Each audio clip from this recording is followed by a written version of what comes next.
बिस्मिल्लाहिर्रहमानिर्रहीम। अस्सलाम वालेकुम प्यारे दोस्तों, आज की इस वीडियो में हम आपको एक कहानी बताएंगे, माँ बाप का नाफरमान बेटा। इस कहानी को सुनने के लिए आप हमारी वीडियो को आखिरी तक देखें और चैनल पर पहली बार आए हैं तो चैनल को सब्सक्राइब कर दें। मेरे घर में सिर्फ मेरी माँ ही थी जिसे मैं सबसे ज़्यादा मोहब्बत करता था। हम माँ बेटे का रिश्ता ऐसा था जिसे लोग मिसालें देते थे, लेकिन मुझे ये नहीं पता था कि मेरे इस रिश्ते में अचानक से जब कोई तीसरा आएगा तो हमारा रिश्ता बुरी तरह से मुतासिर हो जाएगा, ख़राब हो जाएगा। वो तीसरा शख्स कोई और नहीं बल्कि मेरी होने वाली बीवी थी।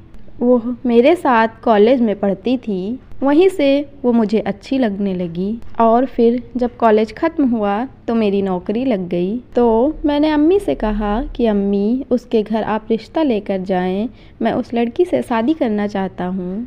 उसका नाम माहिर था।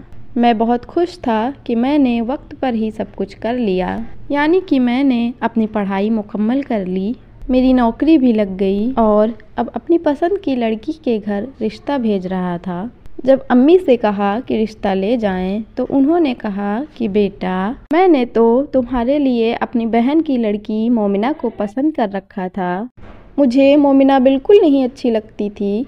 वो बिल्कुल सीधी सादी अल्लाह मियाँ की गाय जैसी थी, एक नॉर्मल सी लड़की थी, लेकिन कुरान हिफ्ज़ किया हुआ था, कुरान की हाफिज़ा थी, बच्चों को घर में कुरान पाक पढ़ाती थी, खाना भी अच्छा बनाती थी, घर अच्छा संभालती थी। अम्मी को वो अच्छी लगी होगी क्योंकि अम्मी को अपनी बहू में यही सारी खूबियाँ चाहिए थी, लेकिन मुझे सिर्फ ऐसी औरत नहीं चाहिए थी जो सिर्फ घर संभाले। मैं अपनी बीवी के साथ मिलकर अपने मुस्तकबिल को बनाना चाहता था।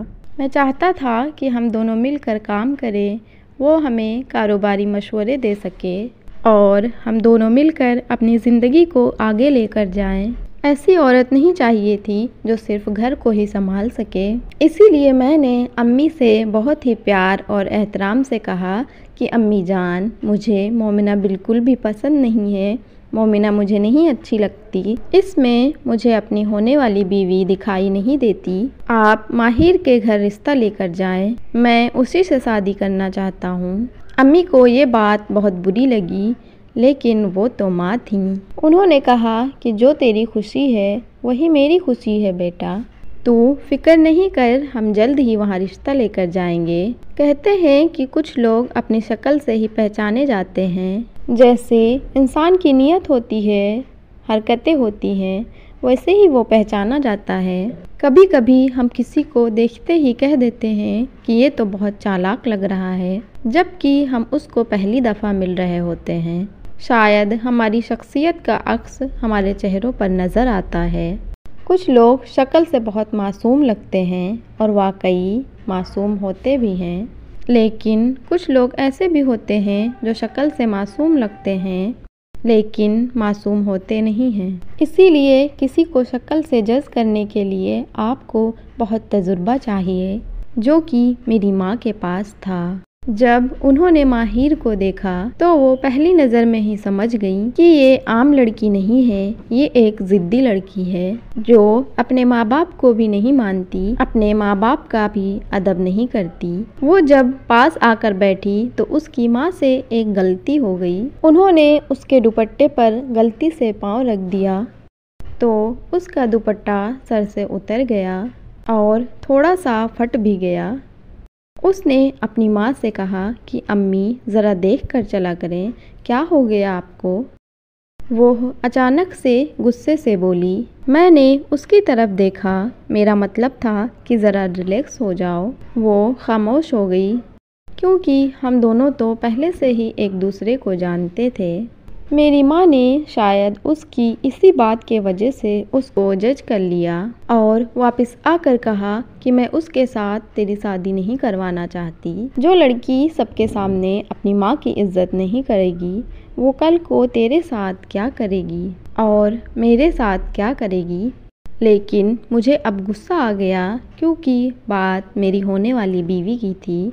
मैं तो उसको कब से अपनी बीवी मान चुका था। मैं उसी से शादी करना चाहता था कि अम्मी, अब आप भी तो रिवायती माओं की तरह सोच रही हैं कि चालाक लड़की लेकर आऊँगी तो बेटे को अपने साथ लगा लेगी। अम्मी क्या हो गया है आपको? मैं तो उसी से शादी करना चाहता हूँ। मेरी माँ ने कहा कि मुझे तेरी कसम है, मैंने एक पल को ऐसा नहीं सोचा।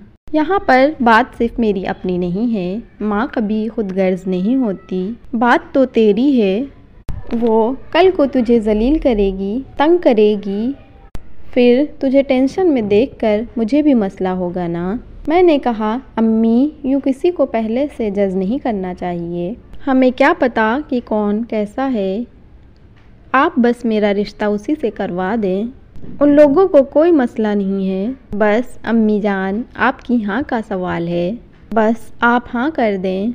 मेरी माँ खामोश हो गई। उन्होंने गहरी सांस ली और कहा कि ठीक है, अगर तू यही चाहता है तो मैं तेरी शादी वहीं पर करवा दूंगी, लेकिन मैं तुझे पहले ही बता रही हूँ कि वो लड़की तुम्हारे लिए ठीक नहीं है, तुझे उससे अच्छी लड़की मिल जाएगी। मुझे अच्छी तरह पता था कि अम्मी मेरी शादी मोमिना से करवाना चाहती हैं, इसीलिए अब माहिर से मेरा दिल ख़राब करवा रही थी। मैं खामोश हो गया। मैंने बस वही वाली पॉलिसी अपनाई कि एक कान से बात सुनी और दूसरे कान से निकाल दी। मुझे अपनी माँ के साथ जब तक शादी नहीं हो जाती इसी तरह पेश आना है। उनकी हाँ में हाँ मिलानी थी और वो जो कह रही थी मैं मानता जा रहा था, क्योंकि उन्होंने मेरी बात मान ली थी। लड़की मेरी पसंद की थी और बाकी सारी बातें मैं अपनी माँ की मान लेता था, तो उससे कोई फ़र्क नहीं पड़ता। मेरी शादी हो गई और मेरी बीवी मेरे घर में आ गई। मैं बहुत ज़्यादा खुश था। मेरे बाबा बाहर के मुल्क होते थे, वो मेरी शादी में भी नहीं आ सके, लेकिन उन्होंने मेरे लिए वहाँ से दुआएं भेजी और वीडियो कॉल भी की। उन्होंने कहा कि बस मेरा एक आधा साल बाकी है, उसके बाद मैं वहाँ पर वापस आ जाऊँगा।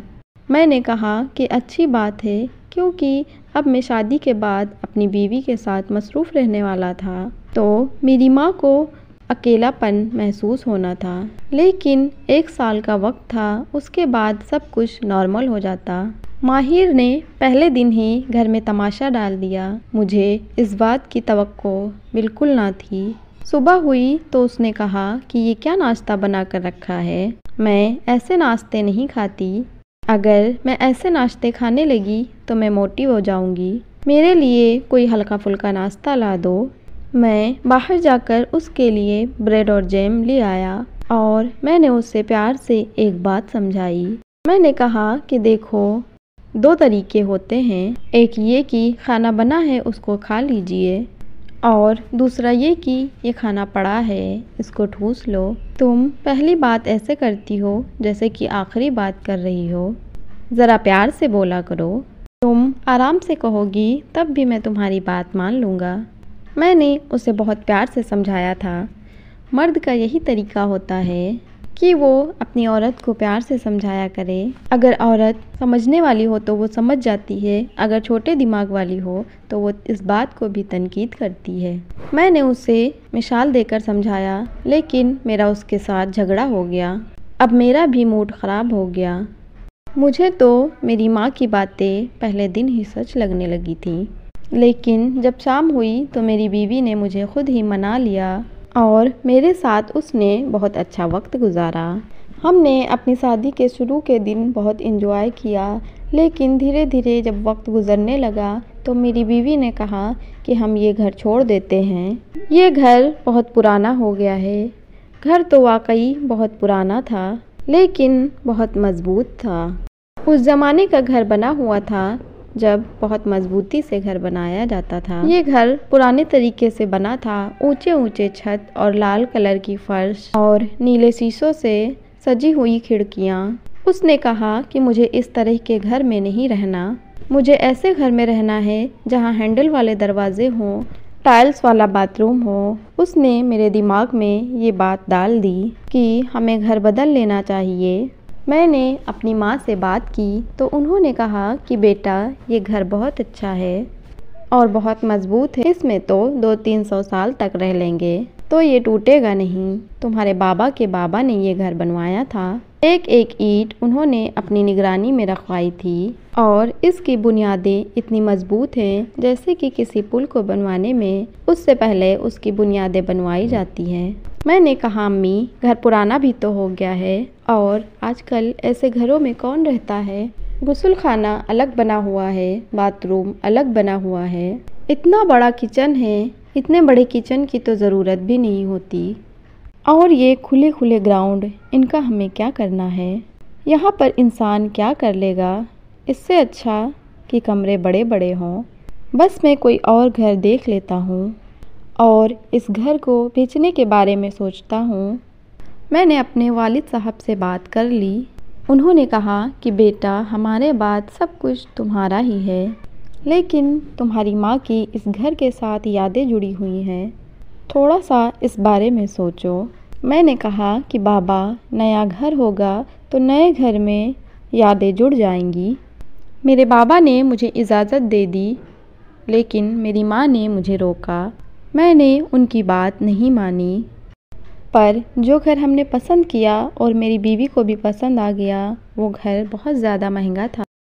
बात यूँ बन गई थी कि हमें साथ ये घर भी देना पड़ता और साथ में पैसे भी देने पड़ते। मैंने फ़िलहाल पुराना घर देकर वो नया घर ख़रीद लिया और कहा कि बाकी पैसे हम बाद में दे देंगे। यानी कि हमने उनसे हिसाब कर लिया और 3 महीने का वक्त मांगा। रकम बहुत बड़ी थी, लेकिन मुझे उम्मीद थी कि मुझे अपनी ऑफ़िस से कर्ज मिल जाएगा। नए घर में आकर मेरी बीवी बहुत खुश थी और मेरी माँ हमेशा पुराने घर की बातें किया करती थी। उनको वो घर बहुत याद आता था, क्योंकि वो उसी घर में रुखसत होकर आई थी। मैं भी उसी घर में पैदा हुआ था। मेरी एक बहन उसी घर में फौत हो गई थी। उस घर में उनकी ज़िंदगी की अच्छी बुरी सारी यादें बसी हुई थीं। फिर कुछ महीने बाद जब हमें ये पता चला कि उस घर को तोड़कर वहाँ पर फैक्ट्री बनाई जा रही है, तो मेरी अम्मी को बहुत दुख हुआ, क्योंकि वह घर कमर्शियल जगह पे था और फैक्ट्री वालों ने ख़रीदा था। उसने कहा था कि ये बहुत बड़ी जगह है, मैं यहाँ पर गोली टाफ़ियों की फैक्ट्री बनाऊँगा। अम्मी ने सोचा था कि कभी भूले भटके अपने घर को देखने चले जाएंगे, लेकिन अब तो उन्होंने पूरा घर ही मलियामीट कर देना था और नए सिरे से फैक्ट्री बन जानी थी। पहले मैंने अपनी पसंद की शादी कर ली, फिर अपनी बीवी के कहने पर घर बेच दिया और अब नए घर में नए तौर तरीके आ रहे थे। मेरी बीवी ने घर में सब कुछ बदल दिया था। जो घी हम खाते थे, वो कह रही थी कि इसकी जगह हम ऑयल खाएंगे। जिस टक्की का आटा खाते थे, वो छोड़कर हम बाज़ारी आटा खाने लगे। घर में जो चीज़ जिस तरह से बनती थी, वो सब कुछ उसने बदल दिया था। मेरी माँ को ये बदलाव अच्छा नहीं लग रहा था। वो आजकल ज़्यादा बीमार रहने लगी थी, लेकिन मैं उनकी ज़्यादा देखभाल नहीं कर पा रहा था, क्योंकि मुझे अभी भी बहुत बड़ी रकम अदा करनी थी। नहीं तो 3 महीने बाद ये घर भी हमसे वापस ले लिया जा सकता था। मैं अपनी मुसीबतों और मसले मसाइल में फंसा हुआ था। उधर माँ बीमार थी और बीवी के चोचले ख़त्म नहीं हो रहे थे। मैंने कहा कि इतने सारे पैसे मैं कहाँ से दूँगा। तो मेरी बीवी ने कहा कि तुम्हारे बाबा तो वापस आ रहे हैं ना, उनसे कहना कि वो पैसे दे दें। जब इतना अरसा बाहर के मुल्क में गुजारा है, तो वो खाली हाथ तो नहीं आएंगे ना, उनके पास बहुत सारे पैसे होंगे। मैंने कहा कि हाँ, ये बात तो ठीक है, मैं आज ही उनसे बात करता हूँ। मैंने बाबा से बात कर ली। बाबा ने कहा कि सारे तो नहीं, लेकिन आधी अमाउंट है मेरे पास। 40 लाख रुपए हैं मेरे पास। अगर तुम कहो तो मैं भेज देता हूँ। लेकिन बेटा, मेरे पास सिर्फ यही है। मैंने भी अपनी बहन भाइयों की शादियाँ की, तुम्हारी पढ़ाई में बहुत से पैसे लगाए, घर को भी चलाया। मैं मज़ीद ज़्यादा पैसे नहीं बचा पाया। और ये तो यूँ समझो कि अगर मैं 20 साल से वहाँ रह रहा हूँ, तो 20 साल से थोड़ी ना पैसे जमा कर रहा हूँ। वक्त के साथ पैसे कहाँ बचते हैं। मैंने कहा बाबा, आप ये पैसे भेज दें, मुझे इनकी ज़रूरत है। उन्होंने वो पैसे भेज दिए और मैंने उन पैसों को मकान मालिक को देकर उनसे 2 महीने का वक्त और मांग लिया। मेरी थोड़ी सी टेंशन ख़त्म हो गई, लेकिन मेरी अम्मी ने मुझसे कहा कि बेटा तुझे अपने बाप से पैसे नहीं लेने चाहिए। सारी ज़िंदगी उसने तेरे लिए सब कुछ किया है, अब तो तुझे खुद ही सब करना चाहिए था। माँ की बात सुनने के बाद मैंने कहा कि बेटा बाप से पैसे नहीं लेगा तो और फिर किससे लेगा। अम्मी ने कहा कि जो तेरी मर्जी। मैंने कहा अम्मी, मैंने आज तक आप लोगों के सामने कभी कोई नाफरमानी नहीं की, ऊंची आवाज़ में बात नहीं किया, आपको मुझसे शिकायत नहीं होना चाहिए।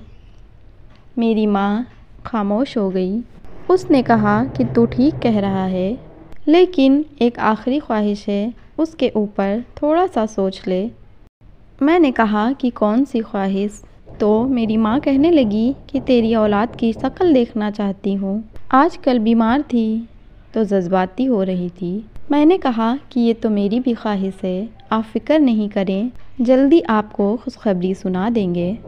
मेरी माँ खुश हो गई। जब मैंने अपनी बीवी से बात की तो उसने साफ इनकार कर दिया। उसने कहा कि मैं तो अभी मां नहीं बनना चाहती। मुझे उसका ये साफ इनकार बिल्कुल भी अच्छा नहीं लगा, क्योंकि मैं खुद भी औलाद चाहता था। मैं खामोश हो गया। मैंने कहा कि उसके साथ ज़्यादा झगड़ा करूँगा तो ये ज़िद करेगी। अल्लाह पाक खुद ही औलाद दे देगा और सब कुछ ठीक हो जाएगा। लेकिन हमारी शादी को काफ़ी वक्त हुआ जा रहा था और हमें औलाद नहीं हुई। मैंने एक दिन अपनी बीवी से कहा कि डॉक्टर के पास चलते हैं। उसने कहा कि क्यों, मैं बांझ हूँ क्या? तुम मुझ पर इल्ज़ाम लगा रहे हो। मैंने कहा कि नहीं, पता करते हैं, हो सकता है कोई मसला हो। मसले का होने का मतलब ये तो नहीं कि तुम खुदा ना खास्ता बांझ हो। तो कहने लगी कि बस फिर मुझे नहीं जाना डॉक्टर के पास। मैंने कहा ठीक है। मेरी अम्मी की तबीयत बहुत ज़्यादा ख़राब होने लगी। बाबा जान वापस घर आ गए।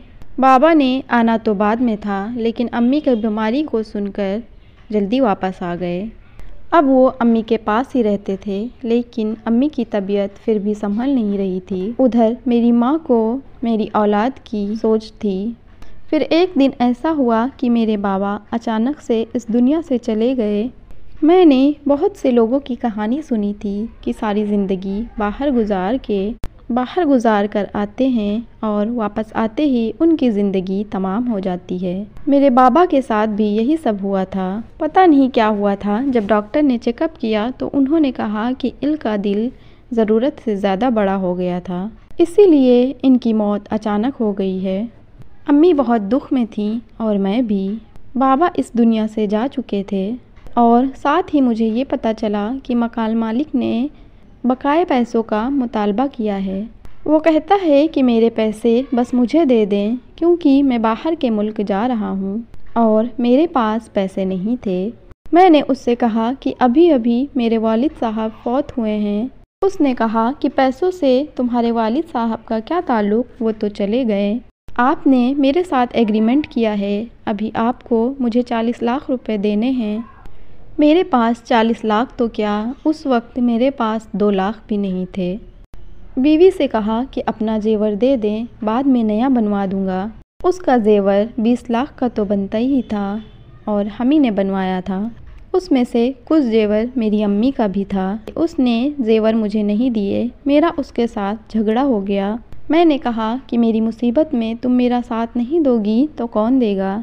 उसने कहा कि मैं जेवर देकर तुम्हारा साथ नहीं दे सकती, क्योंकि एक दफ़ा जेवर बिक जाते हैं तो दोबारा कभी नहीं बनते। मैं परेशान हो गया और जाकर अम्मी के पास बैठ गया।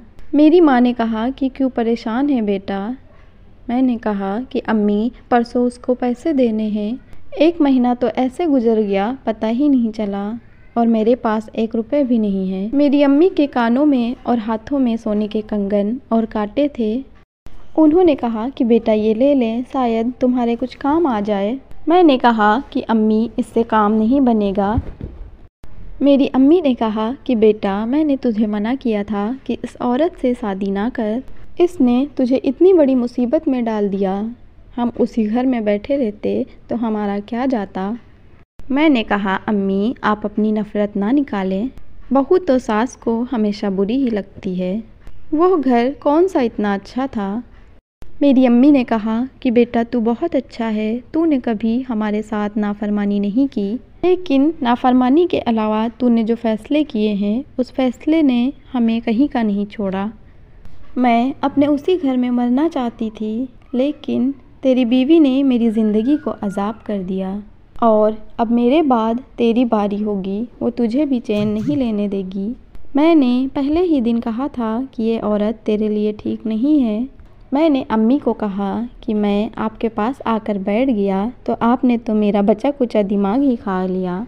मैं वहाँ से चला गया, लेकिन मेरी वो सबसे बड़ी गलती थी, क्योंकि सुबह तक मेरी माँ इस दुनिया से जा चुकी थी।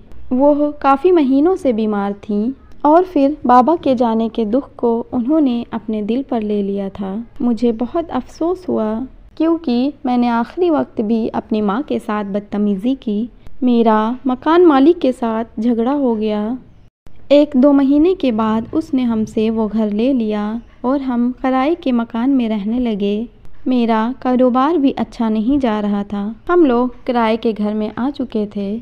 जो पैसे हमें वापस मिले थे वो भी आहिस्ता आहिस्ता किराए के खर्च में जा रहे थे, क्योंकि हमने घर के कुछ पैसे तो दिए हुए थे। जब झगड़ा हुआ तो हमें वो पैसे वापस मिले। अब वो पैसे खर्च हो रहे थे। मेरी बीवी का हाथ नहीं रुक रहा था। वो रोज़ शॉपिंग करती थी। उसने पता नहीं कितने लाख रुपए उड़ा दिए थे।